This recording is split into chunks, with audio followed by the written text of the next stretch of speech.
Hello everyone, this is Providencia. Welcome to my channel. Today I have a recipe for you. It is Habichuela de Gandules, or how Dominicans say Habichuela de Guandules. Gandules is pigeon peas, just for you guys to know in English. Before I get started, I want you guys to see my last video. It is steaks with onions and peppers. Sorry for my absence here on YouTube. I explained that in the last video, but I'll let you know very quickly what was going on. First and foremost, me and my husband was going through the whole immigration process, and now he's with me in the United States. My husband is Dominican, I am Puerto Rican. So when I went the third time to the Dominican Republic, as soon as I came back, maybe like 2-3 weeks later, we got an email saying that he is gonna have his appointment with immigration, and I had to go back to the Dominican Republic. It was like back to back. So I didn't have time to do any videos or none of that stuff. With that being said, I'm going to do an updated video. Me and my husband is going to have a sit down. We'll explain everything in details. And yeah, be on the lookout for that video. For now, let's do this recipe. And yeah, let's go. So here we have the ingredients. I'm going to go and tell you everything we need. I have here a can of gandules. This is green pigeon peas. I also have sofrito. Yeah, this is store-bought. I know, but I haven't made sofrito. But if you want to see my sofrito recipe and you can make it home yourself, I'll leave the link in the description box below. I have here extra virgin olive oil, garlic powder, onion powder. I have here ground oregano straight from the Dominican Republic. Yep. Cilantro. You could use any peppers you have, but I am going to use the yellow one. Here we have calabaza. Well, that's how Puerto Ricans say it. Dominicans say auyama. We're going to use that to thicken the beans. Also, we're going to need some of this right here. It's from Nor's Calabaza y Jamón. Listen, that tastes really good in your beans. I highly recommend that you buy it. So yeah, get that in a Spanish supermarket. This is the way it looks. I usually put it in a mason jar and I cut the front of the box and I put all of my cubes in there. If anybody want to get that idea, but I'm just showing it to you. Now, let's say you cannot find that because it's very hard to find. You could definitely use the Goya ones. It's the jamón de cocinar. It's ham. It's like powdered ham. You could definitely get that in the supermarket. I know they have that everywhere. So if you can't find the other one, you could use this. Also, we're going to use an onion. I have a red onion, but you could use any onion of your choice. And this is all the ingredients you need to make these delicious beans. Oh, by the way, I also wanted to show you this. Let's say you cannot get the powdered ham or the other one that says calabaza y jamón, which is pumpkin and ham.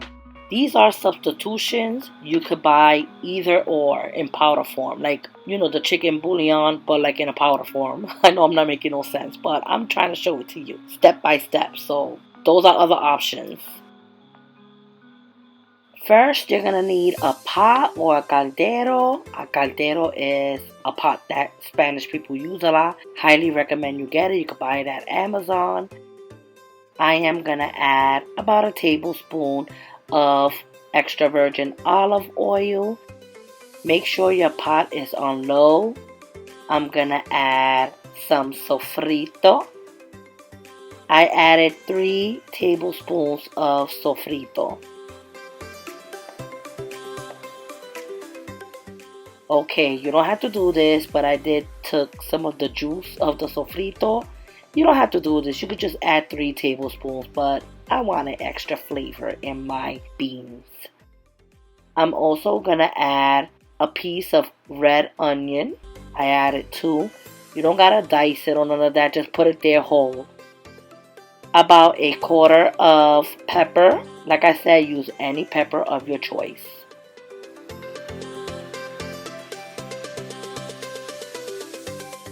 Next, we are going to add some cilantro. Make sure you wash your cilantro, your peppers, your onions. Wash all your vegetables, please.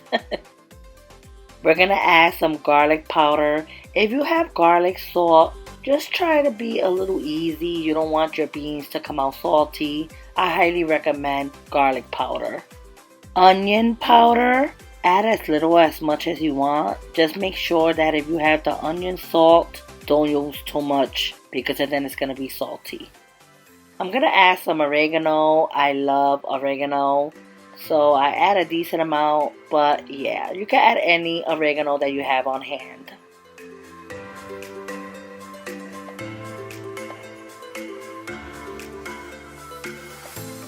Now I'm gonna use the calabaza y jamon cubes. Considering that I am making 2 cans of gandules, which is pigeon peas, I am going to add 1.5 cubes of calabaza y jamon. Now, if you're only gonna make 1 can of gandules, I highly suggest that maybe you start off with a half of the cube and then taste it later on. And if you feel like it needs a little bit more, then you add the other half. But don't try to add it all at once in case it's too salty. Everybody has a different taste buds when it comes to salt. You know what I'm saying? Some people don't like it too salty. Some people like it with more flavor. So just taste as you go.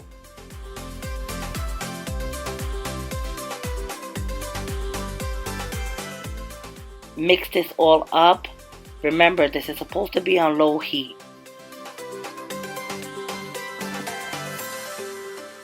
Now we're going to add the gandules. I'm adding 2 cans.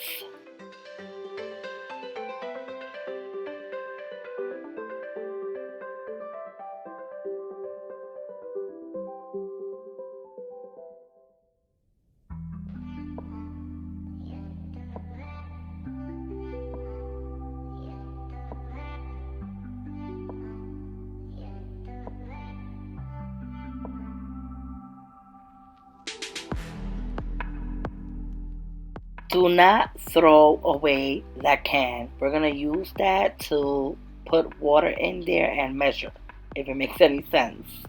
Just don't throw it away, okay? Once you add your gandules, put it on very high heat. After like 2-3 minutes, add your water. We're going to add 3 cans of water. Remember, we are making 2 cans of beans, so that's why I'm adding 3 cans of water.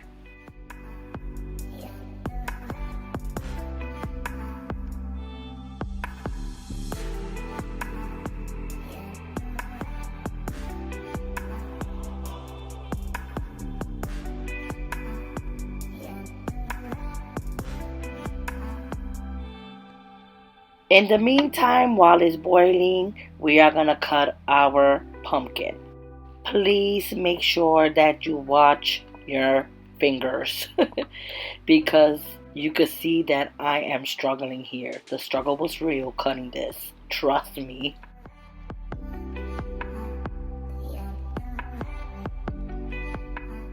I only cut a piece of the pumpkin. We're not going to use that whole pumpkin. I'm removing all of the seeds.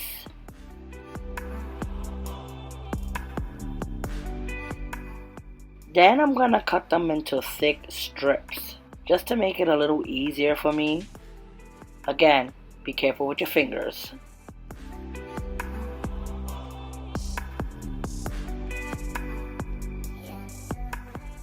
And cut away the skin.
So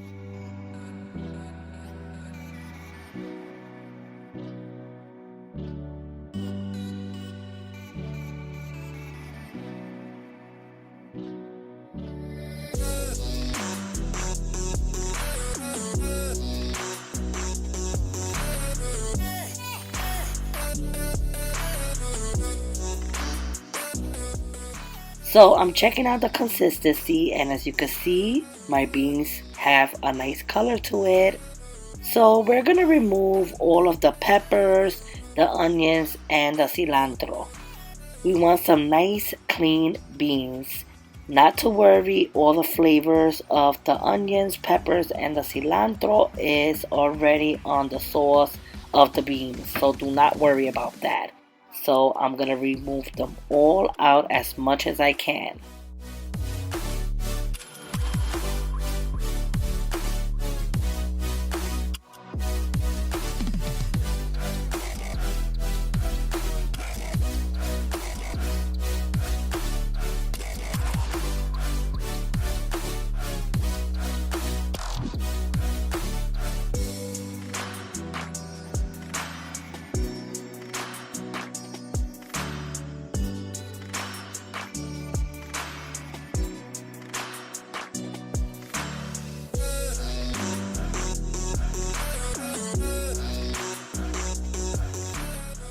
So here's a closer look of the beans, and they're almost done. Once you remove all of the onions, peppers, and cilantro, you want to make sure it's still on high heat for maybe another like 5 minutes, and you could turn it off, and voila, it's done.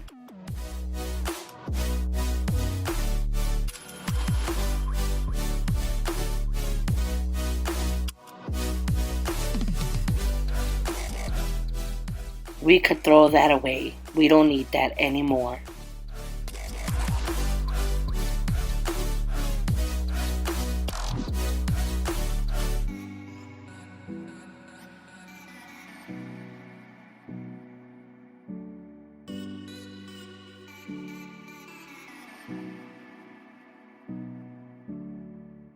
Now, this is a clip from my previous video. I made steaks with onions and peppers. You're gonna have to watch the video in order for you to know how to make this. I'm gonna leave the link in the description box below.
Done.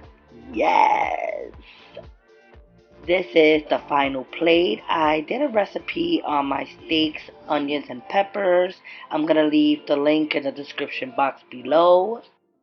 Those are the beans that you just saw right now. If you want to make it a little thicker, you can make it a little thicker. I like it in between. I don't like it too watery or, too thick.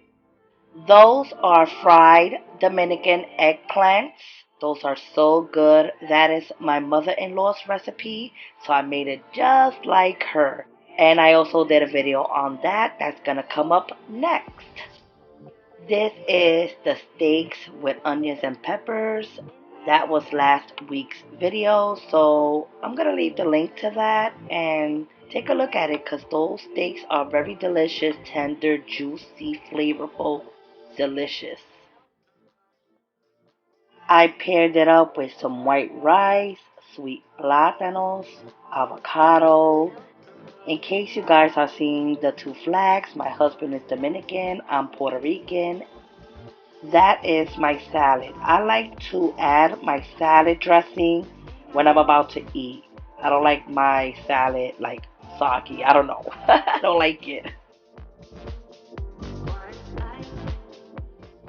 This food was so banging. This food was so good. The combination of everything, the fried plantains, the steaks with the onions and peppers, the beans, the fried eggplant, just like different flavors in your mouth. Yum. No, this food was really good. I'm not even playing. I'm not trying to sell you something or yeah, do it because it's my recipe. No, it this was really good. And that is it, my lovely subscribers. My husband started working. My kids are going to school. My older son and his girlfriend and my grandkids are going to be moving very soon. As a matter of fact, they move out this Wednesday when you're watching this video. So they're not going to be living with me. And I'm going to have a lot of time for myself. So I will be posting every week from now on. I'm going to be consistent. I just needed that space, that time to take care of everything I had to take care of, take care of my home, and just do what I had to do. Every YouTuber does the same thing. They take a break because, they need to do things for themselves, for their family, for their house. They got to take care of business. It's not YouTube. So I'm not trying to be funny, don't take it the wrong way. I'm just being honest. Sometimes you just need that time and that space away from working, just to take care of what you got to take care of. And that's what I had to do. I had to take care of a lot of stuff. But now I'm back. I'm going to start posting videos every Wednesdays at 8:30. Be on the lookout for the Dominican fried eggplants because those are really good. I can't wait for you to see that recipe. It is so good. Okay, you guys, so take care. God bless. Please share my videos on your social media. And yeah, that's about it. Take care now. Bye.